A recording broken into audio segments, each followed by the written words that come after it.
Thembisa, we're obviously just monitoring developments from here into day 59. Perhaps you could talk to the escalation of war as Israel bombards Gaza post the ceasefire.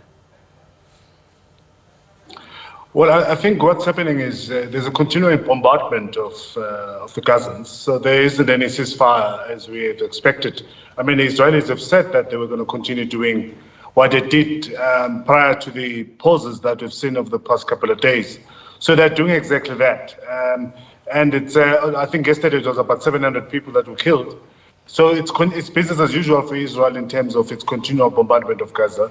And they're now moving, of course, into the southern part of Gaza, where they've initially said that the Gazans who moved from north should go. So now they're going there. And it's quite a concerning time for most Gazans who are there waiting for any moment now that this bombardment will assume.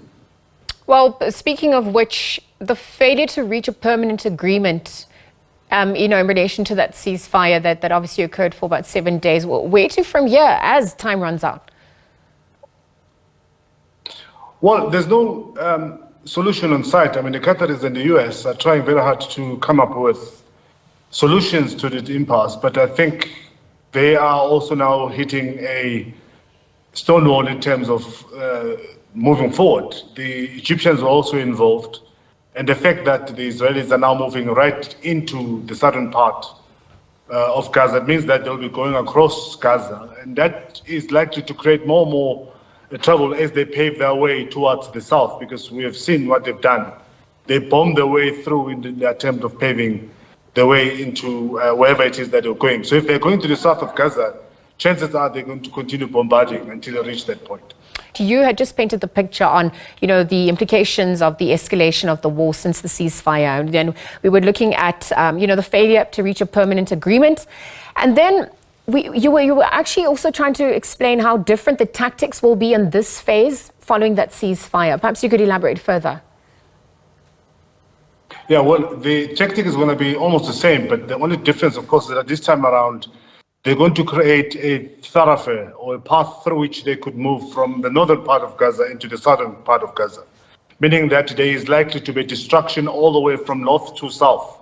But it's also going to it's likely to have a lot of, personal contact and fighting between the Israeli government, the Israeli soldiers and Hamas fighters, because if they're going to be in the middle of Gaza, it's going to be very, very difficult for them to move freely. But the only concern, of course, is the infrastructure that's going to be destroyed, most likely, and also the civilians are going to be killed as they continue moving towards the south with the intention of destroying those underground tunnels. Well, if we also look at the dynamics in relation to Israel Prime Minister Benjamin Netanyahu, also given the internal party dynamics there, in relation to the United States of America, what are you observing on that front, given the timing of all of this? Well, both Joe Biden and Benjamin Netanyahu are facing serious political challenges in their respective countries. Joe Biden, as you know, is facing a very competitive elections next year, and Benjamin Netanyahu is likely to go to jail because of the accusations and charges against him. He was also facing this continual protest both in Tel Aviv and Jerusalem after he attempted to overhaul the entire legal system of the country. So politically, they're not sitting well, both of them. And I think what they'll try to do is to play to the gallery, respectively, with Joe Biden trying to impress the supporters in America that is doing what he has to do in the Middle East.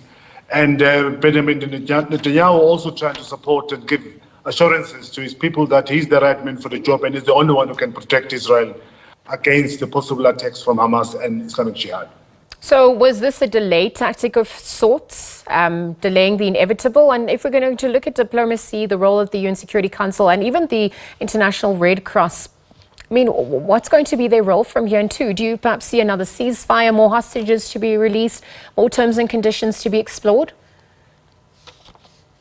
I think there's going to be a ceasefire as long as the Israeli captives in Hamas's jail, Israel and Benjamin Netanyahu, who knows and feels the pressure at the moment within Israel to have those people released.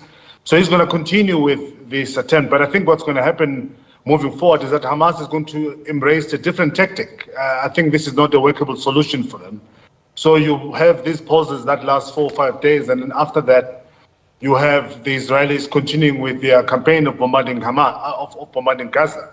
So I think what you're going to see happening is you're going to see a different tactic from Hamas, but also I think the negotiators, particularly those in Qatar, will also embrace a new way of negotiating and try to ensure that there's a longer peace and longer lasting pause compared to what we've seen over the past couple of days. Well, it actually brings me to my next point, because I want to then also look at the role of the region in relation to what's unfolding, even the Arab world's response. And given, that Benjamin Netanyahu, the Prime Minister, had been reported to the ICC, how long does that process, unfold? And when is it set to then get underway? Help us understand that a little bit further. Well, I think the process is going to take very, very long. It's not going to be an overnight thing, and Benjamin Netanyahu knows that. But that's one process. There are other processes that are currently taking place inside Israel, because he's accused of a lot of criminality, and many people believe that if he does go in jail and faces his day in court, he's likely to be charged and he's likely to go to prison.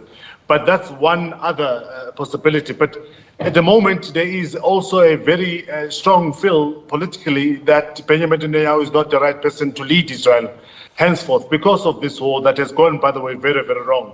Notwithstanding that many or some people feel that his aggression in Gaza would have given some assurances, but there's been a very negative international relations and public relations towards the state of Israel. Many people see Israel now as a bunch of brutes who are hell-bent at oppressing and continuing to kill the Palestinians. And this has been because of Benjamin Netanyahu. So he's facing really, really serious challenges outside the ICC.